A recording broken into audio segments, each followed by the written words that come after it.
Want to ensure that you deeply internalize the Quranic insights in this series? Then download and follow along with our free guided workbook from bayina.com/amazed. Assalamu alaikum, guys. Walaikum salam. Ramadan's almost over. How's it going? Good. I've been working overtime almost every day, and it's been hard, and I'm missing out on a lot of extra ibadah. I feel the same way. I've been missing out this Ramadan also. You guys are reminding me of a place in Surah At-Tawbah. There's like 2 ayats back to back, one after the other, that occur in Surah At-Tawbah, the 9th surah, ayahs number 120 and 121. They both conclude with something similar, or at least in subject matter they're similar. Allah says, إِلَّا كُتِبَ لَهُمْ بِهِ عَمَلٌ صَالِحٌ, except that for that person a good deed has been written because of it. So a good deed has been written for a person in their record. إِنَّ اللَّهَ لَا يُضِيعُ أَجْرَ الْمُحْسِنِينَ. No doubt Allah does not waste the compensation of those who excel. In the next ayah He says, لَهُمْ إِلَّا كُتِبَ لَهُمْ لِيَجْزِيَهُمُ اللَّهُ أَحْسَنَ مَا كَانُوا يَعْمَلُونَ, except that whatever has been done has been written for them, so He can compensate them with the best of what they used to do. The thing that I want to highlight here, both ayat end with compensation. Allah will give them what was written for them. Except in one of them Allah mentioned what was written for them was a good deed. And the other one He didn't mention deed.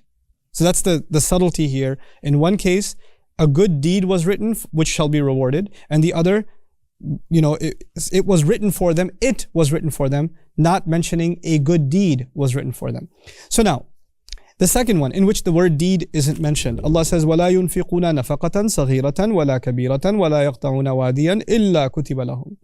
They don't spend a single amount to spend, not small, not big, nor do they pass through a single valley except that it's written for them. Spending is an act, yes or no? It is. Passing through a valley for the sake of Allah, an act, yes or no? It is. So they are acts, and Allah does not mention that they're acts, because that's obvious. It's obvious, it doesn't have to, because everybody knows those are acts. But look at the first ayah. ذَلِكَ بِأَنَّهُمْ لَا يُصِيبُهُمْ ظَمَأٌ وَلَا نَصَبٌ وَلَا مَخْمَصَةٌ فِي سَبِيلِ اللَّهِ. Oh, so beautiful. He says, that's because there's never a time that thirst strikes them. There's never a time that exhaustion strikes them. There's never a time that extreme hunger strikes them in the path of Allah. So I'm going to highlight these 3 for now. Thirst, exhaustion, hunger. None of those are acts. You're sitting there thirsty. It's not an act.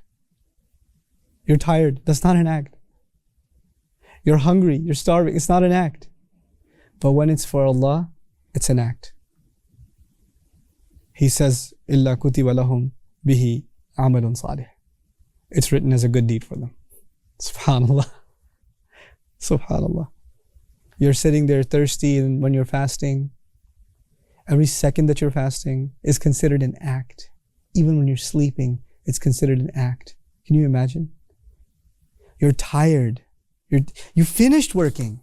You were doing something for the sake of Allah. You did it. Now you're tired. You're just... That is an act, according to Allah. You lying in bed with your back hurting, I hope Allah counts for that one. Allah is not just counting what you did. He's counting you lying in bed tired. That's being written for you. That's the beauty of these words.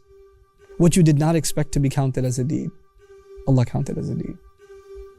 May Allah Azza wa Jal reward us for everything we do and everything that He considers we do.